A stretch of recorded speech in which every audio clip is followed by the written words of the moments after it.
Brought to you by ITC Sunrise मसाले, स्वाद बिहार का। नमस्कार, बिहार तक देख रहे हैं आप और आपके साथ मैं हूं हर्षिता सिंह। बिहार की राजनीति में इन दिनों चिराग पासवान चर्चा का विषय बने हुए हैं। चिराग पासवान जिस तरीके से बगावती रुख अपनाए हैं उसको लेकर काफी चर्चा में है।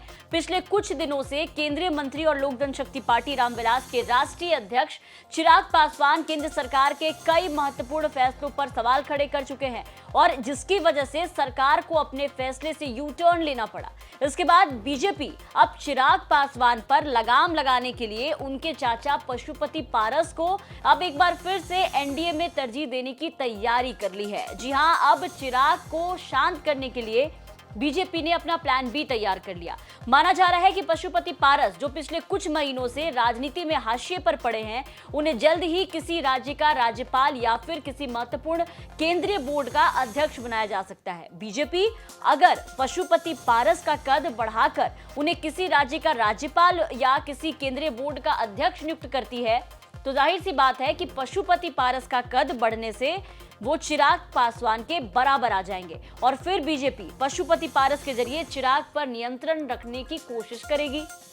यहाँ आपको बता दें कि पिछले कुछ दिनों से चिराग पासवान ने केंद्र सरकार के महत्वपूर्ण फैसले जैसे कि वक्फ बिल और सरकारी नौकरी में लैटरल एंट्री का विरोध किया। साथ ही साथ चिराग पासवान ने सुप्रीम कोर्ट के अनुसूचित जाति और जनजाति कोटा में सब कैटेगरी और क्रीमी लेयर को चिन्हित करने के फैसले का भी आपने देखा कि किस तरीके से चिराग पासवान ने खुल करके विरोध किया।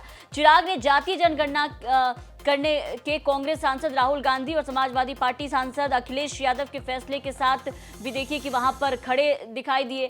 चिराग पासवान के इन सभी कदम से बीजेपी काफी ज्यादा असहज नजर आ रही है, असहज महसूस कर रही थी और इसी कारण से चिराग को नियंत्रण करने के लिए उनके चाचा पशुपति पारस, जिससे उनकी पुरानी अदावत है, उनका राजनीतिक तौर पर एक बार फिर से आवोभगत कर रही है। एक बार फिर से पशुपति पारस एक्टिवेट नजर आ रहे हैं। गौरतलब है कि पशुपति पारस का कद बढ़ाकर बीजेपी चुनाव में पासवान को स्पष्ट संदेश देना चाहती है कि चिराग पासवान केंद्र सरकार के महत्वपूर्ण फैसलों में ज्यादा दखल अंदाजी ना करें। बता दें कि पशुपति पारस पिछले कुछ महीनों से राजनीति में हाशिए पर पड़े हुए थे। 2024 लोकसभा चुनाव आपने देख लिया किस तरीके से एनडीए में रहते हुए बीजेपी ने उन्हें बिहार में एक भी सीट लड़ने के लिए नहीं दिया।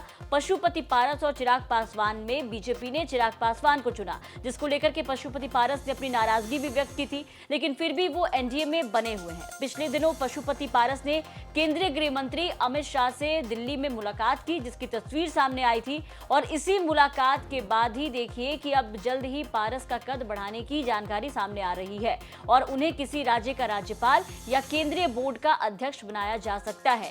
आपको बता दें कि पशुपति पारस की मुलाकात के बाद ही चिराग पासवान भी दिल्ली पहुंचे थे। वहां उन्होंने अमित शाह से मुलाकात की थी, डैमेज कंट्रोल में लगे थे, लेकिन कहा जा रहा है कि बीजेपी ने पशुपति पारस को एक्टिव कर दिया है एक बार फिर से, ताकि पशुपति पारस के जरिए बीजेपी कहीं ना कहीं चिराग पासवान को ये संदेश दे सके कि उनके पास अगर चिराग पासवान अब बगावती तेवर अपनाते हैं तो उनके पास प्लान बी तैयार है। ऐसे में देखना होगा कि पशुपति पारस को फिलहाल कहां का राज्यपाल बनाया जाता है या फिर कौन सी जिम्मेदारी सौंपी जाती है। आपको क्या लगता है, कमेंट करके जरूर बताएं। आप देख रहे थे रोहित सिंह की रिपोर्ट। बिहार की तमाम खबरों के लिए आप बने रहे बिहार तक के साथ।